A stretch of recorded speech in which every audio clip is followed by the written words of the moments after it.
From Hollywood, it's time now for... Johnny Dollar. Jim Peterson, Mr. Dollar. Oh, hiya, Sheriff. I understand you talked with Miss Parker this afternoon. That's right, I did. Well, what do you think now? I think I'm going back to Hartford the first thing in the morning. So, you finally decided the girl is innocent? I don't know, Sheriff. And I probably never will know. I'm just finishing up my report now. I'll send you a copy of it. Well, I'll be mighty interested in seeing it. On the basis of my investigation, I'm sure the company will pay her claim without question whenever she's ready to file.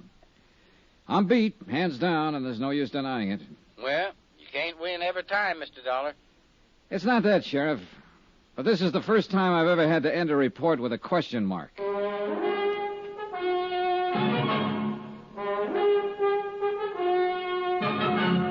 Tonight and every weekday night, Bob Bailey in the transcribed adventures of the man with the action-packed expense account, America's fabulous freelance insurance investigator. Yours truly, Johnny Dollar.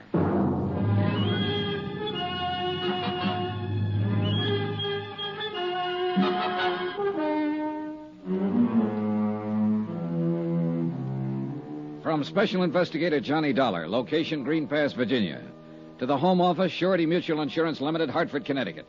Assignment, the Bono matter. Expense account, final page. Item 14, 50 cents. Notary fee on a 20-page report.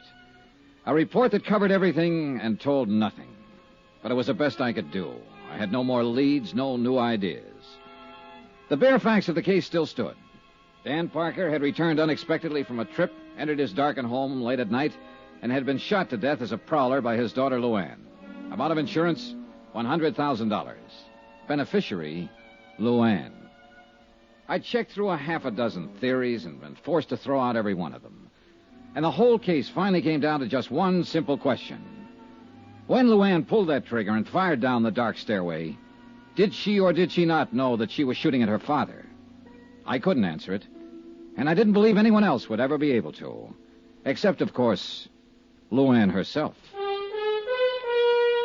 Item 15, $1 even. Transportation out to the Happy Hollow Roadhouse, where the steaks were good, the drinks were good, and a beaten-down guy could kill an evening.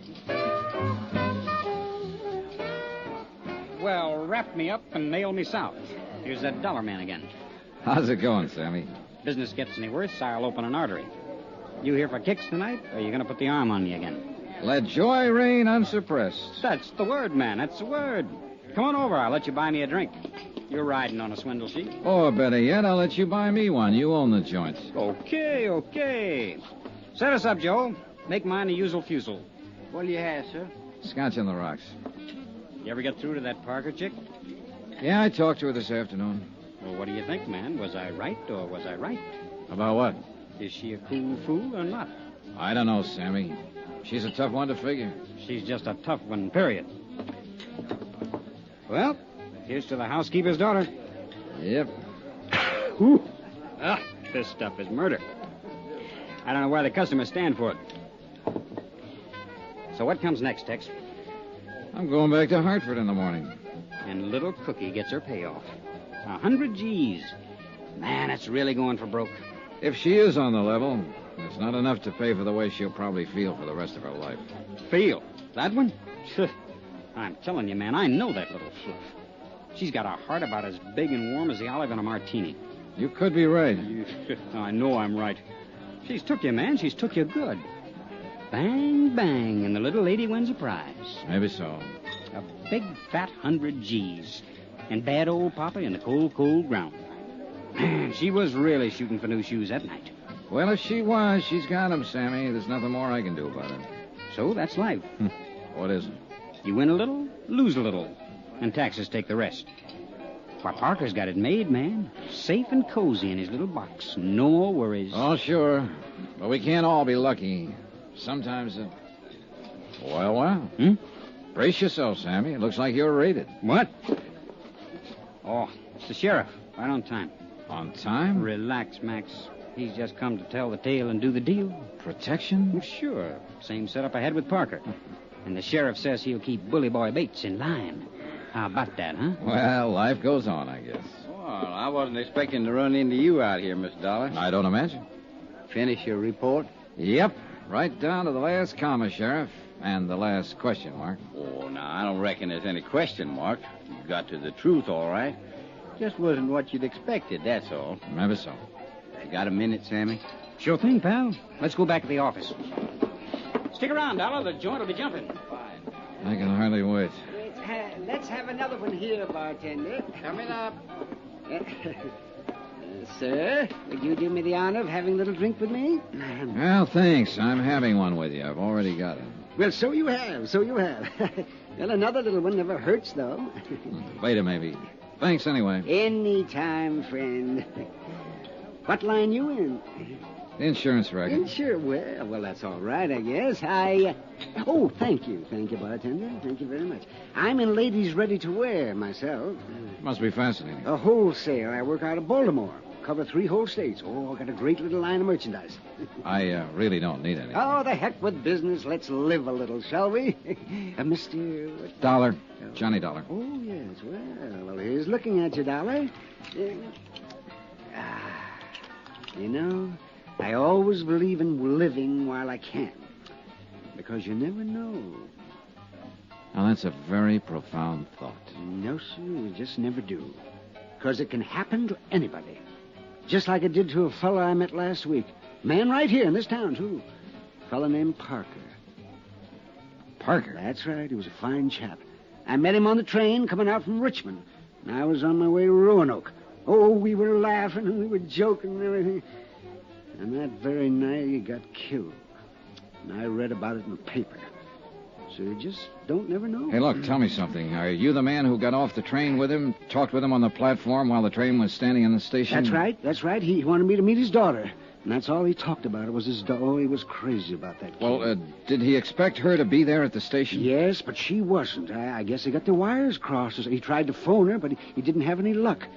So I get back on the train. He walks off down the road, and a half hour later, he's dead.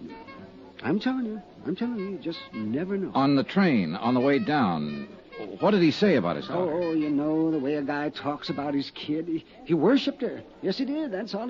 He was telling how they were always kidding each other. And they were... Oh, say, here, take a look at this tie I'm wearing. Yeah, sure, it's a nice tie. Sure, it's a nice tie. That's what anybody would think, just to look at it. Yeah, it's a nice... Come on. I want to show you something about this tie. Well, can't you show me without going... No, you got to go outside, so come on. Mr. Parker gave me this tie. He was wearing one on the train, and I liked it, so he gave me one. He said he had 3 of them. His daughter gave them to him the week before. He got them from some novelty house. So come on. Well, look, what is it you want to show me about it? Oh, come on. We got to go down there at the corner of the building. Oh, boy, this'll knock you out. No, I'm telling you, it's just real crazy. Yeah, it must be. Parker never would have given it to me, except he had 3 of them. He figured he could never wear them all, so... Well, come on, let's see the trick. All right. Look, it's just a nice necktie, isn't it? That's all. Yeah, that's it. Nothing out of the ordinary. Now, come on around the corner here, out of the light. Oh, boy, this is going to fracture you. Now, look. Well, I'll be... Good Lord. How about that, eh? Is it crazy? That daughter of Parker's really must be something, huh?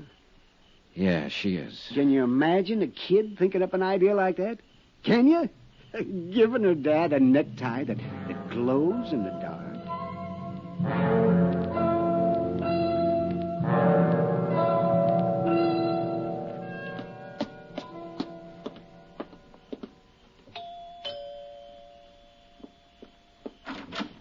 Good evening, Miss Parker. Well, Mr. Dollar, what are you doing out here this time of night? Mind if I come in? Please do. Thanks. Oh, I brought your gun back. The sheriff was finished with it. I never want to see it again. And how you feel? I'll put it here on the table. You'd better not leave it there, though. It's loaded. I wish Sheriff Peterson had kept it. Oh, it may come in handy sometime. Again. Mr. Dollar. I was planning to leave town in the morning, Miss Parker. I'd already made out my report and given you a clean bill of health. Well, I didn't even realize I was under suspicion. What was I supposed to have done, Mr. Dollar? Deliberately murdered your father in order to collect $100,000 in life insurance. You've got a pretty horrible mind, haven't you? Maybe, but I wouldn't trade it for yours. Haven't you noticed my necktie, Miss Parker? I thought you'd tag it the first thing. Why should I? Because it belonged to your father. A special gift from his loving daughter. He gave it to a man he met on the train, and I bought it for $10 this evening. So now you know what happened to the third tie. That's probably been bothering you. Because I imagine you carefully destroyed the other two. I think you're a little more than slightly insane. Oh, it was a neat plan. Simple and sweet. You got the idea a month ago when the sheriff caught a prowler over on the south side of town. And suddenly you began to hear prowlers at night. You bought your father a set of ties that glow in the dark. And then you waited. And when he came back from that trip, you got your chance. You've got quite an imagination. Oh, it was a great setup. A dark house and him wearing a tie that glowed in the dark, just like this one, Miss Parker. It was a perfect target. You couldn't miss. It's almost a shame that you were beaten by one unforeseen accident. Your father talked to a stranger and gave him a tie. And that tie is going to hang you. No, I don't think so, Mr. Dollar. Turn on those lights. You were right, you know. It is a perfect target.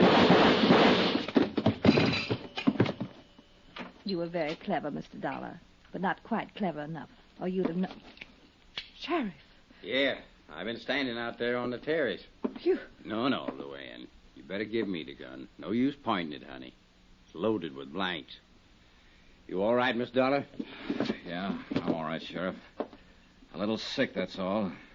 That anybody so beautiful could be so rotten. You faked it. You tricked up the whole thing just to frame me, you filth. You dirty evil. That's enough, Luann. That's enough. Nobody tricked you except yourself.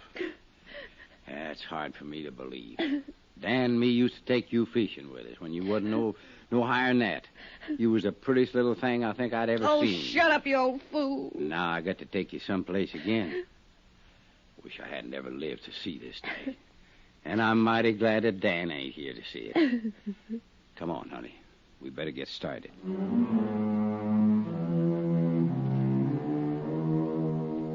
Expense account item 16, $148.30. Hotel and incidentals in Green Pass and transportation back to Hartford. Expense account total, $382.65. End of account, end of report. Remarks. When you gave me this assignment, Don, you asked a question. A phrase in Latin. Cui bono? Who benefits? So here's your answer. Nobody. Yours truly, Johnny Dollar.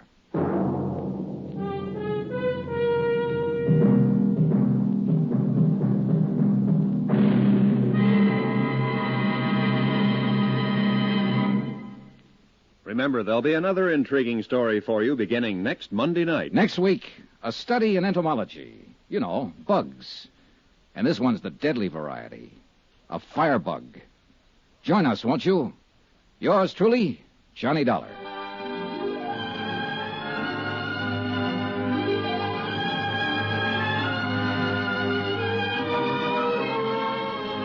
Yours truly, Johnny Dollar, starring Bob Bailey, is transcribed in Hollywood. Written by Les Crutchfield, it is produced and directed by Jack Johnstone.